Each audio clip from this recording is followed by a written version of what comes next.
స్వామి, మీరు జపంలో ఉన్నారు కదా, ఏమైనా చెప్పాలనుకుంటున్నారా? మంచి మాట.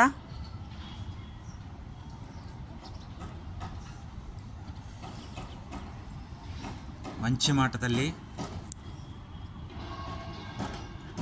నేను కొత్తగా అయ్యప్ప మాల వేసుకున్నాను. ఎందుకో నాలో కొన్ని దురలవాట్లు ఉన్నాయి.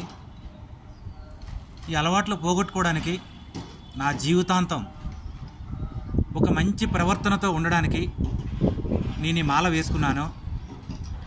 వేసుకునే సందర్భంలో నా భార్య అనుమతి, నా పిల్లల అనుమతి తీసుకొని నా తల్లిదండ్రుల యొక్క పాదాలకి నమస్కారం చేసి నేను ఈ మాల వేసుకున్నాను.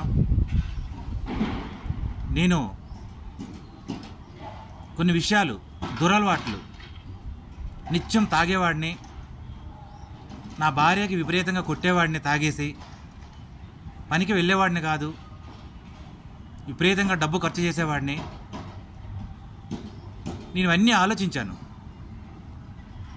ఈ మాల సాక్షిగా మాల వేసుకున్న తర్వాత ఈ 45 రోజులు నా దీక్ష అనంతరం ఇంకా నా జీవితాంతం కూడా ఎటువంటి వ్యసనాలకు కానీ, నా కుటుంబాల్లో కలహాలు కానీ అన్నిటికీ దూరంగా ఉండాలని నేను ఒక నిర్ణయం తీసుకున్నాను.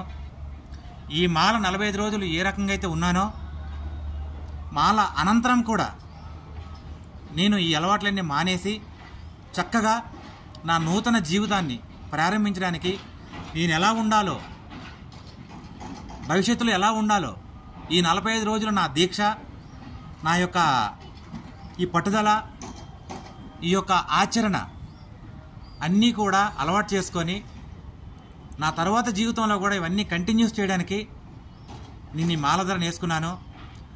ఈ మాల అనంతరం కూడా అయ్యప్ప స్వామి సాక్షిగా నేను నూతన జీవితాన్ని ప్రారంభిస్తాను.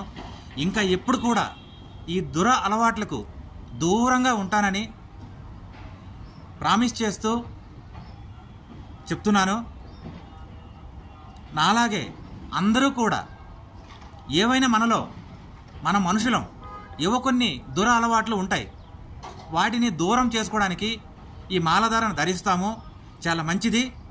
మాల అనంతరం కూడా మామూలుగా ఉండేటప్పుడు కూడా మనం వ్యసనాలకి దూరంగా ఉండి మన కుటుంబాన్ని, సమాజాన్ని చక్కగా చూసుకునే బాధ్యత మన పైన ఉంది.